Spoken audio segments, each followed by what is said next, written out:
السلام علیکم۔ گرمی میں جسم سے پسینے کی بہت زیادہ بدبو آتی ہے۔ اس سے بچنے کے لیے نہاتے وقت پانی میں نمک ملا دیں، جسم سے پسینے کی بو نہیں آئے گی۔ اس عورت کے جسم پر موٹے اور گھنے بال ہیں، وہ گرم چیزیں کم کھایا کریں۔ وزن کو کم کرنے کے لیے آپ انار دانے کی چٹنی کا استعمال کریں۔ کھانا زیادہ کھا لینے کی صورت میں پیٹ اگر خراب ہو جائے تو تھوڑی سی ادرک چبا لیں۔ سر کی جوؤں کا خاتمہ کرنے کے لیے سر میں ادرک کا رس ڈالیں۔ کپڑوں کو دھونے کے لیے جب واشنگ مشین لگائی جائے تو واشنگ مشین کے اندر لیمو کا رس ڈال دیں۔ اس سے کپڑوں کا رنگ نہیں چلے گا اور کپڑوں کی چمک برقرار رہے گی۔ اگر نظر کی کمزوری کا مسئلہ ہو تو سونے سے قبل گردن کے پیچھے جانب ٹھنڈا پانی لگا لیں، سے نظر کی کمزوری کا مسئلہ ٹھیک ہو جائے گا۔ اگر کسی کو قبض کا مسئلہ ہو جائے تو شوربے والی دالیں کے ساتھ روٹی کھائیں۔ اگر آپ چاہتے ہیں کہ آپ کے تمام ہر وقت پیٹ اور اسیر رہے تو کبھی بھی پیٹ بھر کر کھانا نہ کھائیں۔ جسم کے کسی حصے پر خارش ہو تو سب لہسن کے پتے خارش والی جگہ پر رگڑیں، خارش کم ہو جائے گی۔ اگر کسی کو معدے کی تیزابیت کا مسئلہ ہو تو وہ اچار بالکل نہ کھائے۔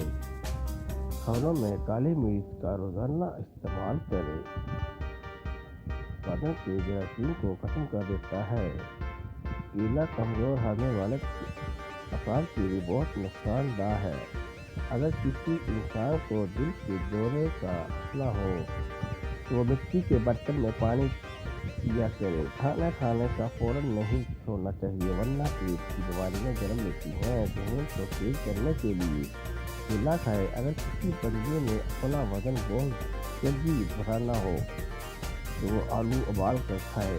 بدن کی کمزوریوں کا خاتمہ کرنے کے لیے انار کھائیں۔ کھانے میں نمک کا زیادہ استعمال کرنا ہڈیوں کو کمزور بنا دیتا ہے۔ اگر آپ چاہتے ہیں کہ آپ کو زندگی بھر سانس کی بیماری نہ ہو تو روزانہ کیلا کھایا کریں۔ ٹی وی یا موبائل کھانا کھاتے وقت دیکھنے سے دماغی کمزوری ہوتی ہے۔ چہل قدمی کرتے وقت اگر آپ لائٹ کپڑے پہنیں تو آپ کا وزن بہت جلدی کم ہوگا۔ اگر کسی کو تیزابیت کی شکایت ہو تو گڑ اور اجوائن مکس کر کے کھا لیں۔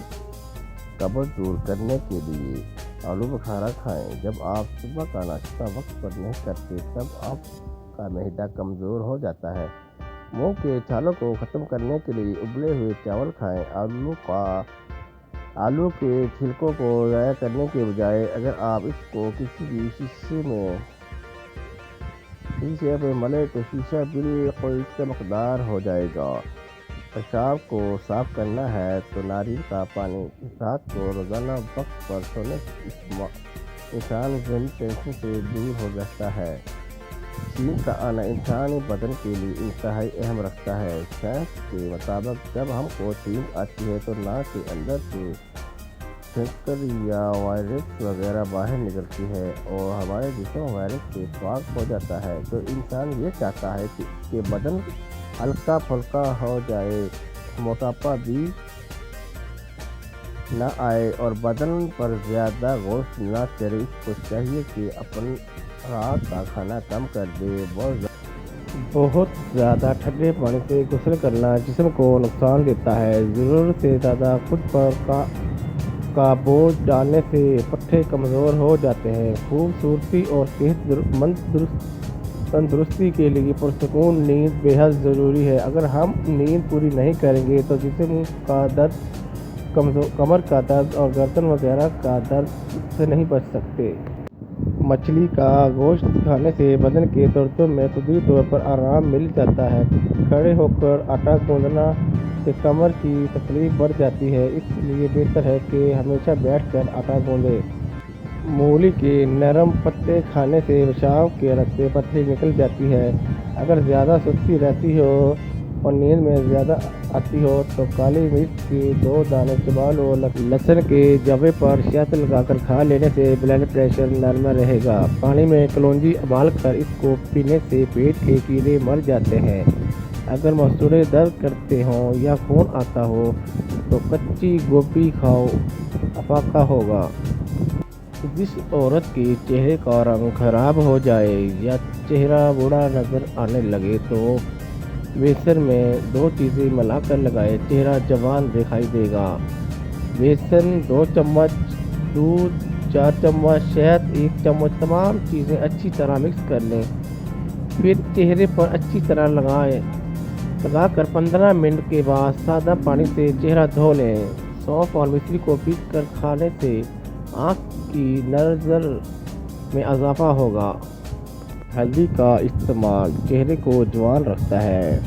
ٹھنڈا پانی چہرے پر جھرریاں ڈالتا ہے۔ لہسن کا استعمال کرنے سے خون پتلا ہو جاتا ہے اور خون کی شریانیاں کھل جاتی ہیں۔ دبلے پتلے افراد پریشان نہ ہو۔ روزانہ ابلے ہوئے آلو کھانے سے انسان کا وزن بہت جلد بڑھنے لگتا ہے۔ روزانہ کھانے سے آپ خود دیکھیں گے کہ کیسے آپ چند دنوں میں موٹے ہو جائیں گے۔ اور ناظرین، اس کے ساتھ ساتھ ہمیشہ خوش رہنا سیکھیں، کیونکہ غم انسان کو اندر سے ختم کر دیتے ہیں۔ اگر تجاویز سے بچنا ہے تو ہمیشہ پیٹ بھر کر کبھی کھانا نہ کھائیں اور اپنے بستر کے سرہانے کو بلند رکھیں۔